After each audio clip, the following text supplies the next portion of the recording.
Okay, cool. Because I definitely got to call the manager.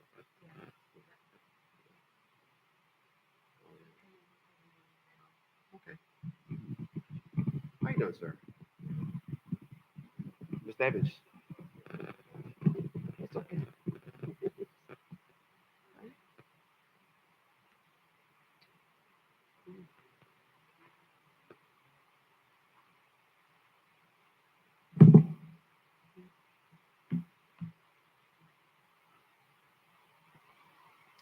Good afternoon, or good morning, everyone. I apologize for being late. I was had another meeting I had to go to. But my name is Michael Coleman, Chief of Police of the City of Riviera Beach. So,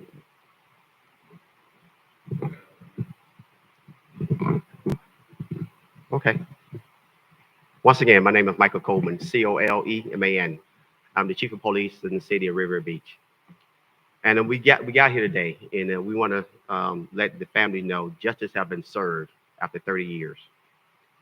In 1995, a tragic incident resulted in the murder of Ernestine Mortimer. Despite extensive investigative efforts at the time, the suspect remained unidentified.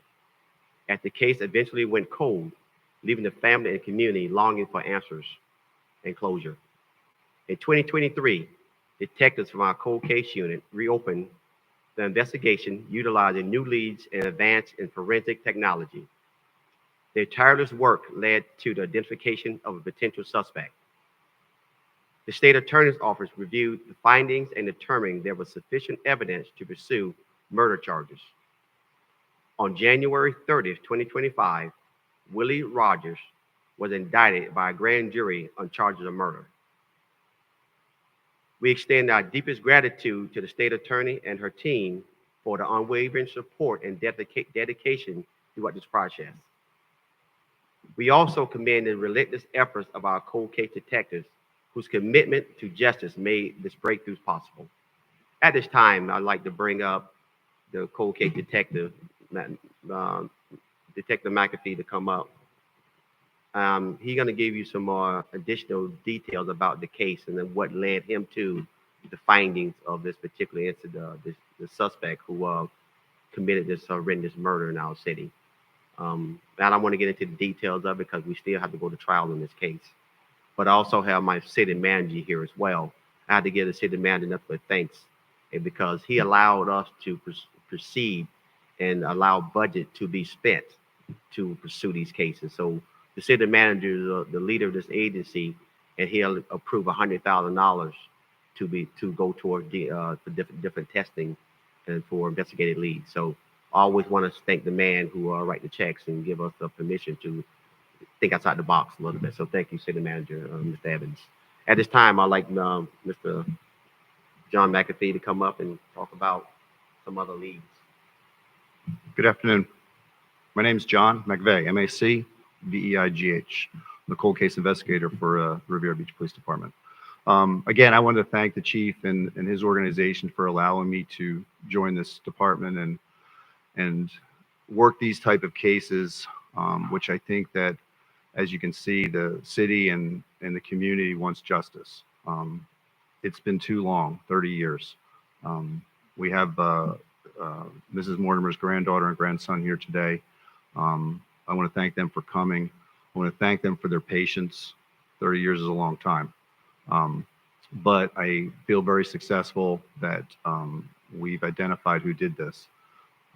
As the chief stated, thanks again to the town manager and providing the funds, because this isn't cheap. DNA testing is very expensive. We also did get a grant in this case from an organization called Seasons of Justice, who helped us out by providing funds for additional testing that we needed to eventually get the indictment. Mr. Rogers right now is currently serving a sentence in on another unrelated case. At this point, the judicial process starts, and the state attorney's office will move forward with their investigation. So if you have any questions,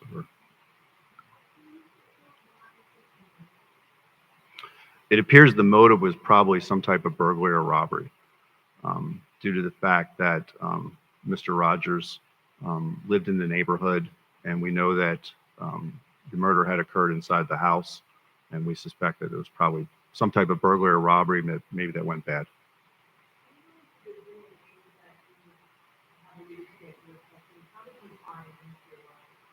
So we had samples from before back then on people in the neighborhood, and Mr. Rogers was one of them.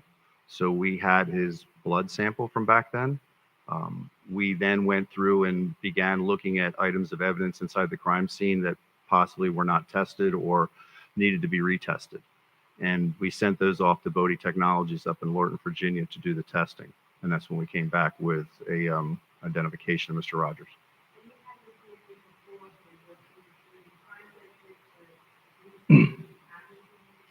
No, so we didn't have his DNA. We basically had a blood vial because remember, 1995, DNA was brand new. So they weren't necessarily doing mouth swabs because they didn't know what that meant.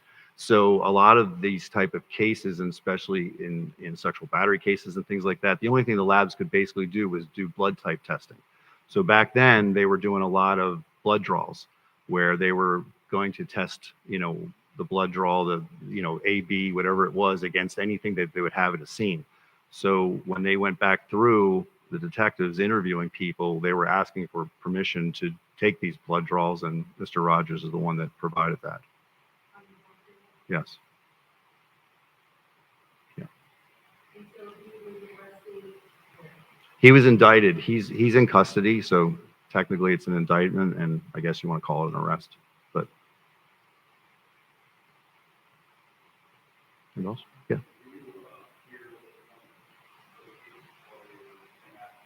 No, I retired from the FBI in 2018. I was there for 23 years, and prior to that, I was a Jupiter police officer for 7. So I basically have a private investigation business, and in 2022, I was asked to come aboard to start working these type of cases, to go back, and look at with some new eyes and the new technology and things that we can possibly do to solve these. And it's something that I enjoy doing. Again, it's trying to find out who did these things, because clearly, there's too many murders in this town that just went cold for years. And you always had the problem of witnesses, and nobody wanted to cooperate. And hoping now that people seeing this, will come forward. They don't have to worry about retaliation or anything to them. If they come forward and provide information from these older cases, because it's imperative, because you need the witnesses. You're starting to get cases 30 years old, you're going to start losing witnesses because people are dying off. We were fortunate in this case that, everybody's still around basically. So, the hope and belief is that we can continue to do this. We had the press conference last year on the 2014 case that we solved. And back then I said, we'll be back, and we're back here. And I anticipate being here again.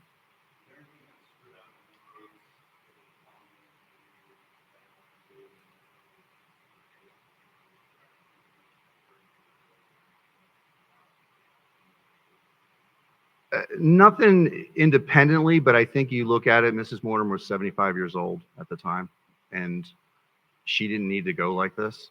Everybody in the neighborhood had nothing but good things to say about her. She helped the people in the neighborhood, and for someone in her neighborhood to do this to her is just, it's horrible.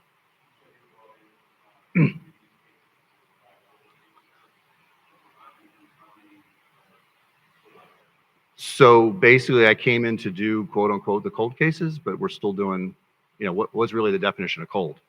Is it last year or what, So we basically started from the very first case that they had as a homicide in 1955, and we've worked forward. So there's a lot there. I'm not going to give you a number, but there's plenty of work.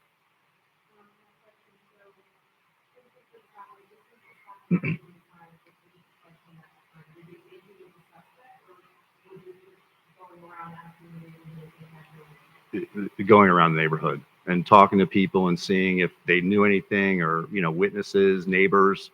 Did you hear anything? Did you see anything? He did for 30 years. Yes, he did. Well, he got away with it for 30 years. Not now.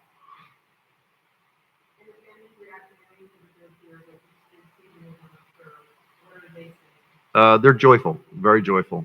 And I know when I first called and told them about it, they were shocked that that was even being looked at.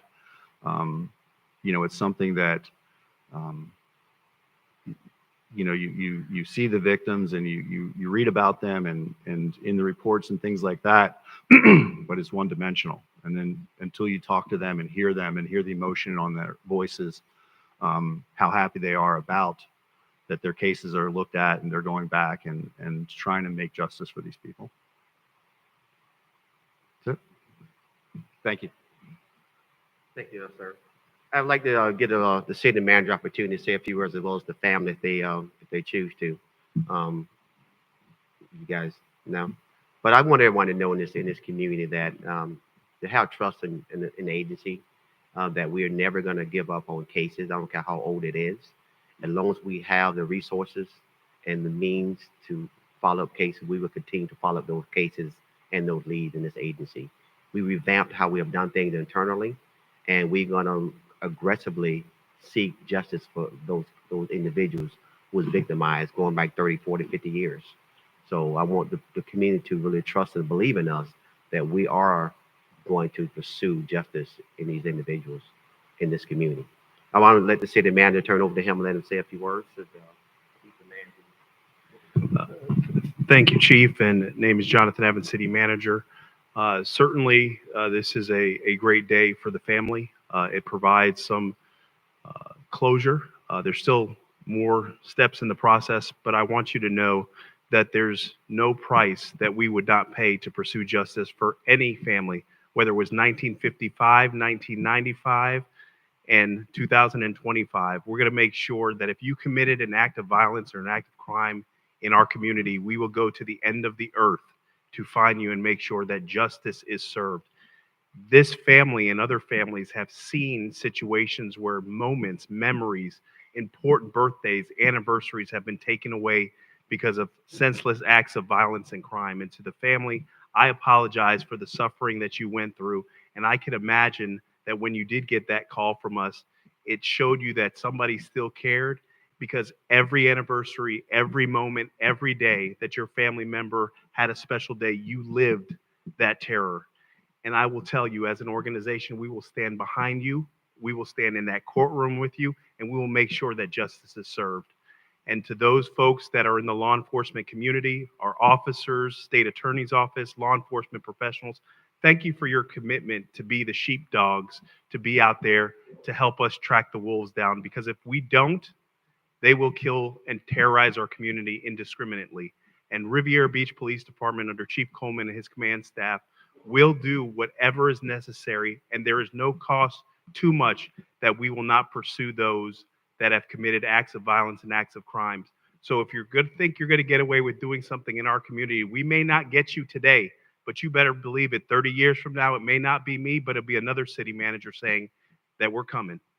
We're coming. And so to the family, God bless you and God keep you. And we're here and we're always thinking about you. And I will let you know that if there's anything that we can do, please don't hesitate to reach out. As you go through this emotional process, you're not in this alone. And so I know it's a lot, but I want you to know that every time the chief brings me something as it relates to the cold case unit or what we need to do, he doesn't have to tell me. There's a family out there that wants answers, and you deserve answers, and the public deserves answers. And we'll make sure we do everything to find those answers. So thank you so much, Chief, under your leadership and your team's leadership, and to the state attorney's office. Thank you so much for your commitment to making our community a safer community and our county a safer county. Thank you. Any I'm sorry, I apologize. Any questions of me before we end? Yes, ma'am.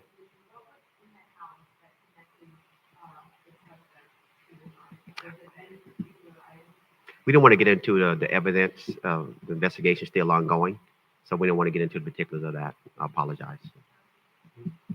Any questions before we conclude? Thanks, everyone, for coming out.